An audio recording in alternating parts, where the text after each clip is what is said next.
True. Nervous. Very, very dreadfully nervous I had been and am. But why will you say that I am mad? The disease had sharpened my senses, not destroyed, not dulled them. Above all was the sense of hearing acute. I heard all things in the heaven and in the earth. I heard many things in hell. How then am I mad? Hearken, and observe how healthily, how calmly I can tell you the whole story. It is impossible to say how the first idea entered my brain, but once conceived, it haunted me day and night. Object there was none. Passion there was none. I loved the old man. He had never wronged me. He had never given me insult. For his gold I had no desire. I think it was his eye. Yes, it was this. One of his eyes resembled that of a vulture, a pale blue eye with a film over it. Whenever it fell upon me, my blood ran cold, and so by degrees, very gradually, I made up my mind to take the life of the old man, and thus rid myself of the eye forever. Now this is the point. You fancy me mad. Madmen know nothing. But you should have seen me. You should have seen how wisely I proceeded, with what caution, with what foresight, with what dissimulation I went to work.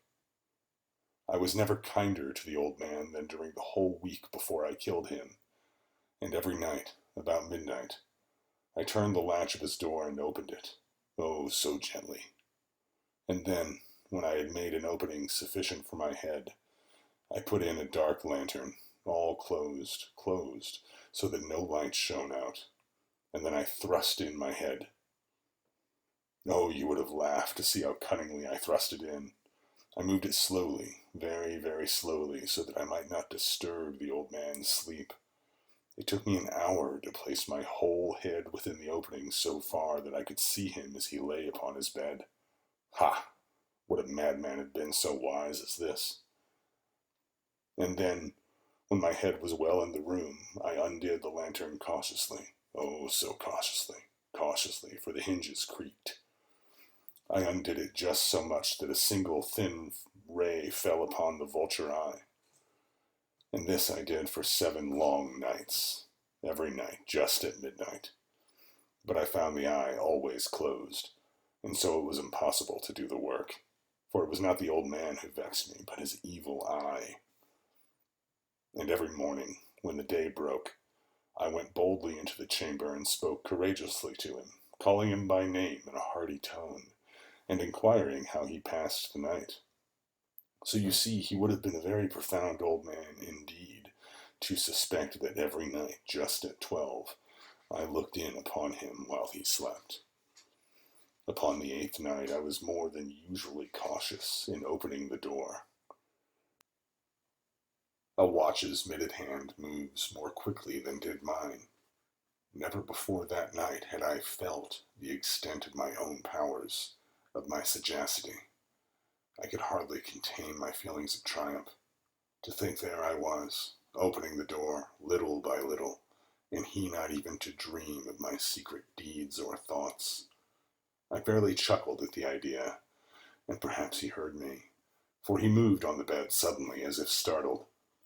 Now you may think that I drew back, but no.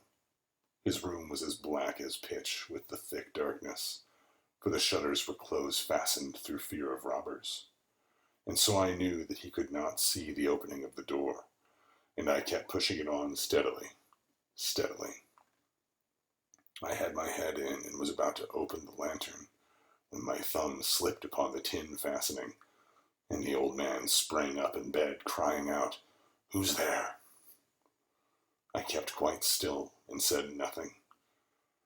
For a whole hour I did not move a muscle, and in the meantime I did not hear him lie down. He was still sitting up in the bed, listening, just as I have done night after night, hearkening to the death watches in the wall. Presently I heard a slight groan, and I knew it was the groan of mortal terror. It was not a groan of pain or of grief, oh no. It was the low, stifled sound that arises from the bottom of the soul when overcharged with awe.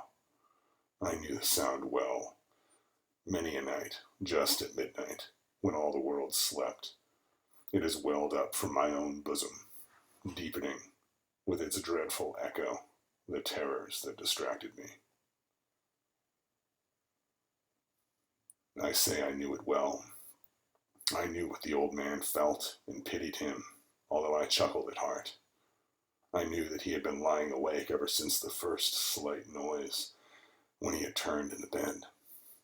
His fears had been ever growing upon him since. He had been trying to fancy them causeless, but could not.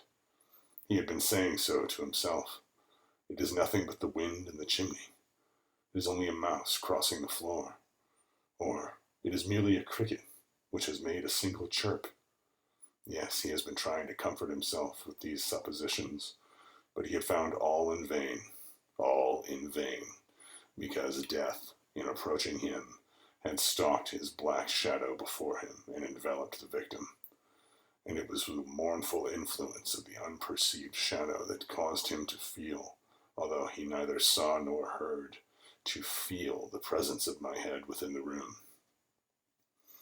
When I had waited a long time, very patiently, without hearing him lie down, I resolved to open a very, very little crevice in the lantern.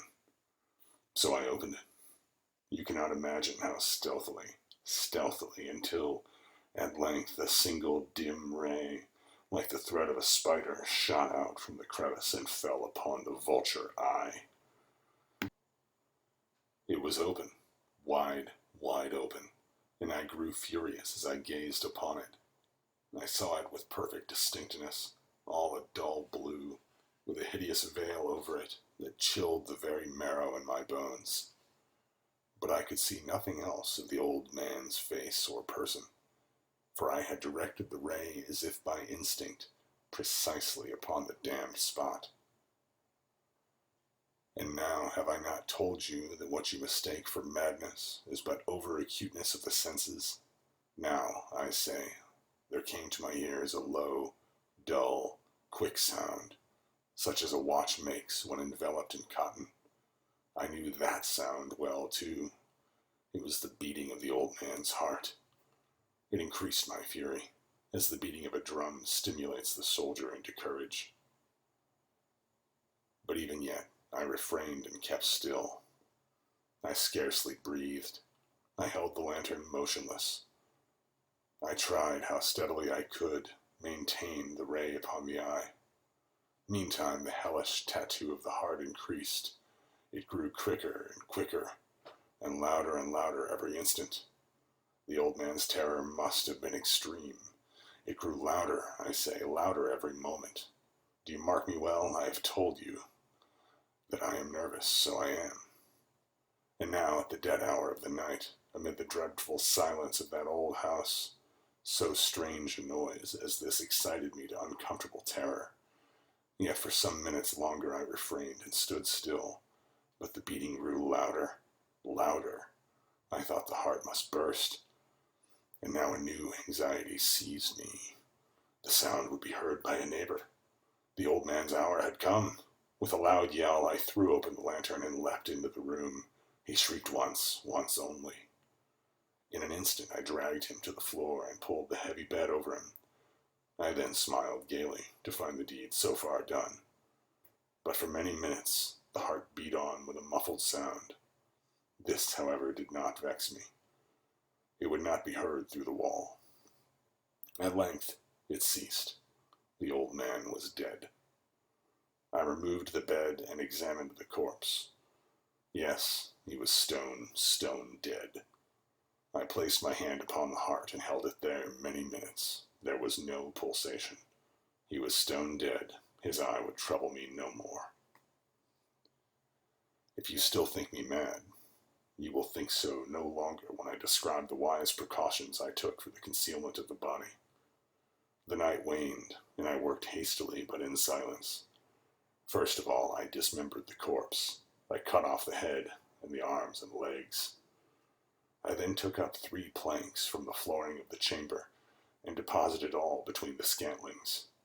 I then replaced the boards so cleverly, so cunningly, that no human eye, not even his, could have detected anything wrong. There was nothing to wash out, no stain of any kind, no blood spot, whatever. I had been too wary for that. A tub had caught it all. Ha ha! When I had made an end of these labors, it was 4 o'clock, still dark as midnight. As the bells sounded the hour, there came a knocking at the street door. I went down to open it with a light heart. For what now had I to fear? There entered 3 men, who introduced themselves with perfect suavity as officers of the police. A shriek had been heard by a neighbor during the night. Suspicion of foul play had been aroused. Information had been lodged at the police office, and they, the officers, had been deputed to search the premises. I smiled, for what had I to fear? I bade the gentleman welcome. The shriek, I said, was my own in a dream. The old man I mentioned was absent in the country. I took my visitors all over the house. I bade them search well. I led them at length to his chamber. I showed them his treasures, secure, undisturbed. In the enthusiasm of my confidence, I brought chairs into the room, and desired them here to rest from their fatigues, while I myself, in the wild audacity of my perfect triumph, placed my own seat upon the very spot beneath which reposed the corpse of the victim. The officers were satisfied. My manner had convinced them. I was singularly at ease. They sat, and while I answered cheerily, they chatted of familiar things.